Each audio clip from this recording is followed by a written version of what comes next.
Happy Monday.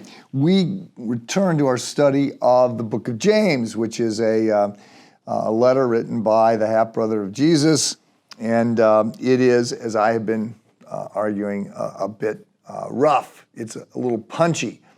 I was in Austin, Texas this week visiting some friends and my uncle and looking at some churches and other things. And one of the things I did was go to a homeless camp that is getting lots of accolades, and I wanted to see this. And the person who's running this is a Christ follower, very colorful figure. And I had not heard this expression before, but his life sort of advocates both high treble and high bass. So lots of love and grace and just care for people. He's dealing with those who have been homeless for 10 years or more. So as his comment, this isn't a catch and release program. We're not going to help these people become functioning members of society.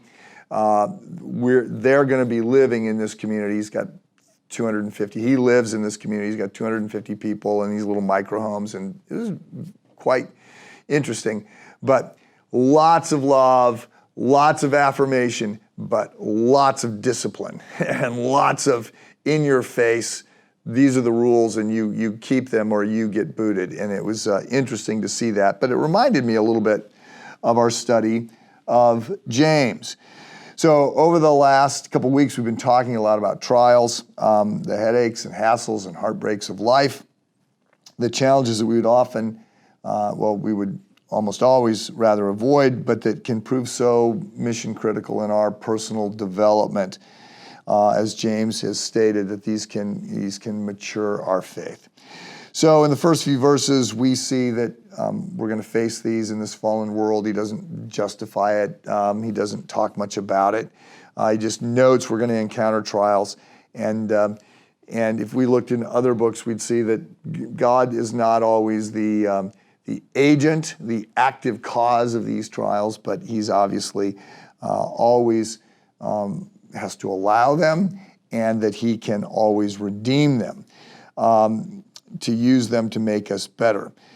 So I'm going to come back to this in a second, but as we continue with James' opening words, we're going to be given a bit more counsel about how to manage these tough times. So I want to set this up for the week. Let me read beginning with verse 5, James 1, verse 5. If any of you lacks wisdom, let him ask of God, who gives generously to all without reproach, and it will be given him. But let him ask in faith, but let him ask in faith with no doubting. For the one who doubts is like a wave of the sea that is driven and tossed by the wind. For that person must not suppose that he will receive anything from the Lord. He is double-minded man, unstable in all his ways. I can read, by the way. The problem is I memorized that verse in another translation. So anyway, I digress. So there's two key words here, and we're going to look at these for tomorrow and Wednesday. The words are wisdom and faith. So God will give generously to those who lack wisdom, but we need to ask in faith. So both of those words are worthy of study. I'm going to just leave you this morning, though, with a question. So I'm arguing that we encounter trials and that God is, in one sense, behind them, either the cause of those trials or he has allowed those trials to happen.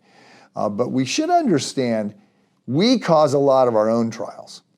A lot of the reasons that we suffer is our own sin or our own mistakes.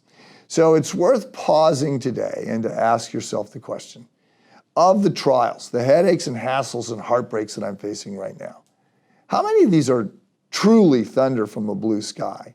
And how many of these are repercussions of bad choices that I have made or am making?